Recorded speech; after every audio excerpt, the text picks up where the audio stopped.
Welcome back to Kevin Toll Reads. I hope you're doing well. I am back with another book review for Indie Author August, and it's none other than The Gunsmoke Serenade by Thomas McNulty, a Black Horse Western book. Super excited to talk about this. As you know, earlier this year, I read a Western from Thomas McNulty. I read The Trail of the Burned Man. Really enjoyed it. Gave it a 4.3. So how does The Gunsmoke Serenade hold up? We're going to get to that. But before we do, I wanted to give you a little inside information to Thomas McNulty, as I call him Tom. Amazing gentleman. First and foremost, a great human being. Very encouraging on the BookTube community. A steward, as I would consider an elder in the BookTube community. I have had nothing but great conversations. He is the one that sent me the copy of his book, Errol Flynn, which he dubs as his greatest book he's written. And I am going to be reading this as part of Nonfiction November. Really excited. I was so gracious to be given this by Thomas. And so I sent out, as you know, to all of the authors I planned on reading as part of Indie Author August. I sent them an email and asked them some specific questions. And Thomas was, in a very graceful way, he wasn't really interested in answering every little question because, and I'll explain, Thomas really isn't in this for the fame and everything else.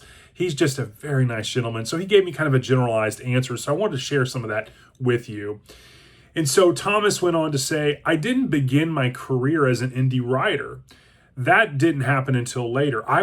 Thomas was actually a freelance features writer for magazines and periodicals, mostly writing about the golden age of Hollywood and conducting celebrity interviews. Tom did that for a long time while working in the healthcare industry. Very interesting.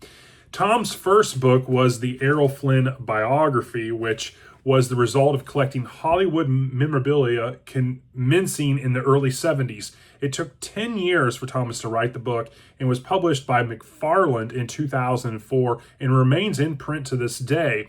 That book has a generally positive review, and Flynn's own family likes it very much. Thomas considers the book a work of cultural anthropology, which is much different than the standard Hollywood.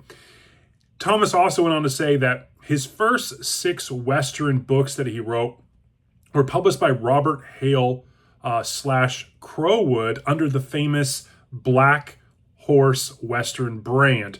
They are traditional Westerns that adhere to the publisher's guidelines. He said, I think some of them are pretty good. Maybe 1 or 2 are just okay. Thomas said, I did my best and enjoyed writing them. When Crowood Press eliminated the Black Horse Western brand, he converted to being an indie writer as the spirit moves him. And so just a little history about kind of the Black Horse Western publishing and that book brand. So Robert Hale Limited started publishing Westerns in the UK in 1936. In the mid-1980s, they put them out under the banner of Black Horse Western. In 2015, Crowood Press bought them, but unfortunately, in November of 2020, they decided to stop publication of Black Horse Westerns. And so now it is hard to get to them. Some of them you can find on eBay, some of them you can still find, but yeah, they are mainly out of print. And so without further ado, we're going to now switch gears, and I'm going to give you my book review of The Gunsmoke Serenade. So The Gunsmoke Serenade was published in 2019, obviously a Western. Let's dive right in and talk about the summary of this thing.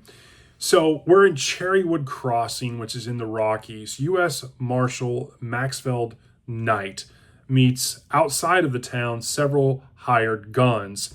He had a run-in at the beginning of the story when he was playing some cards and he had met with the sheriff and had talked to him about, hey, these guys came into town, they're eyeballing me, and I don't know why. As he's leaving town, some other hired guns corner him with rifles and guns, and they give him a choice. You can either die here right now, or we'll give you a head start and you can head out in the woods and see if you can survive, and we're going to come after you and hunt you.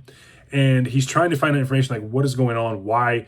And they are there and being paid in gold by a man named Silas Manchester. The name means nothing to Knight. He has no recollection as a marshal or before his time as a marshal of ever coming across a man of that name.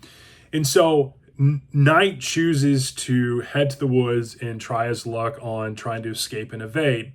And so that starts kind of many things in motion. One of them being that Knight out there comes across a man named LaCroix, who is kind of a woodsman that lives on the land and out there and has various caches everywhere, whether it's canoes, whether it's caves and special places. If he gets caught up in something, whether he's fishing or hunting, living off the land, he can always go. But he has some really nice setups. And LaCroix ends up helping Knight, doing some kind of guerrilla tactics as they're trying to get more information about who Manchester is, what kind of force he's brought to bear. All the while this is going on, there's a lot of gunplay and different things that are very interesting, and it's action-packed. Knight, however, is hoping that soon his deputy partner by the name of Cole Tibbs will stop his fishing trip, and what he loves to do is fishing, and come and try to figure out where Knight is and give him some help, because as Knight and LaCroix are figuring out how much force Manchester has brought upon him, it is heavy and he's going to need help. And that's kind of the summary of this thing. We get a lot of information that evolves and it's very well written. So let's dive right in and talk about what I enjoyed. Knight is a fantastic protagonist and he has a great group of characters that end up aiding him. Manchester is an interesting character in and of his own right as an antagonist. LaCroix is a fantastic character. This woodsman has some humor. The way he compliments everything gives perspective. I think he was very, he was that dynamic duo that helped. Tibbs ends up playing a role as well, as you probably would expect. I really like that. I like the part where Manchester writes a note and has a man by the name of Castellanos or Llanos, who is of mixed descent, kind of a Spanish and Italian descent, and he goes and delivers a note to Knight, and Knight gives him a response to take back to Manchester. It is fantastic. You can just sense that there's going to be that epic standoff at the end, which there is. It's epic. I really enjoyed it. The gunplay, the plot, it is all fantastic. The guerrilla tactics, that LaCroix and Knight play, along with Tibbs when he comes into the fray, is very, very well. There's also some very interesting reflections that Knight has. So Knight obviously was affected by his time in the war before heading to Cherrywood Crossing. And he played a role in the battle at Shiloh. And so I was interested in how Thomas, fitted all of this in. And it works really well, especially when I went on YouTube and found a 4-minute video about the Battle of Shiloh done by Timothy Smith. And the Battle of Shiloh taking place, you have Grant in there and you have Sherman and others, and it's in Tennessee. And it's a very interesting video. You should definitely check it out, especially if you like history and military history. But that was very interesting. There is some great excerpts that I also really enjoyed. One of them is at the very beginning, and it had me laughing out loud. And so when Knight faces these guys in the saloon after playing cards and has to put them down with the gun, he makes his way to the sheriff and tells him what's going on. Obviously, they were the first to draw, and the sheriff believes him because Knight's an upstanding gentleman. And the sheriff and him have a conversation that really just had me cackling. So I'm going to read it for you now. So Knight took a tin cup from the table near the stove and poured himself a strong cup of Arbuckle's coffee. He took the chair opposite the desk. 3 gunmen just rode into town, Knight said. If they don't start anything, I won't kill them. Could be they're friends of Cal Randall. Could be. Is Cole Tibbs still in town? Nope. He went fishing after getting that telegram from his girl down in Raven Flats. She's a pretty thing named Jamie Hart. They're all pretty when they're young. Hell if they are, Knight said. That girl slinging hash over at Tinny's restaurant looks to be half buffalo. Dobbs laughed.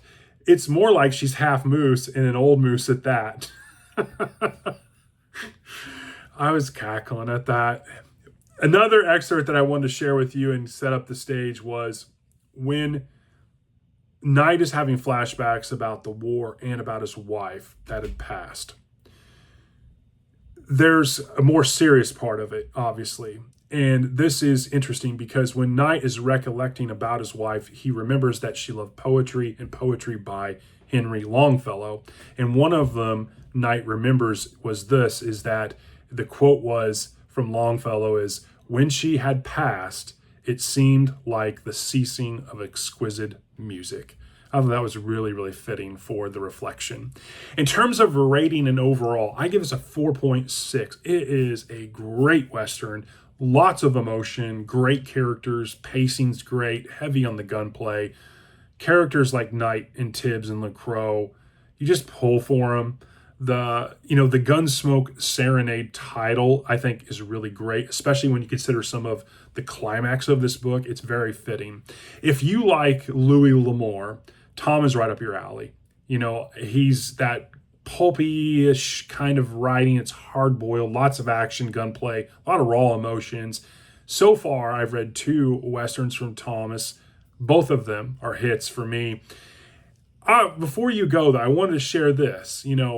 Tom stated, "I enjoy being an indie writer now because I can do my own thing without restriction. I don't care about the money and fame is for fools." At the end of the day, Tom says, "I prefer fishing, hiking, the woodlands, and traveling. There are more important things in life than catering to public opinion. My channel is eligible to be monetized, but I refuse to do it." As you can tell, Thomas is a very interesting character. He has a great channel. You should definitely check it out. I'm always learning stuff. And most importantly, Thomas McNulty goes his own way, which is very similar to some of his characters I've read.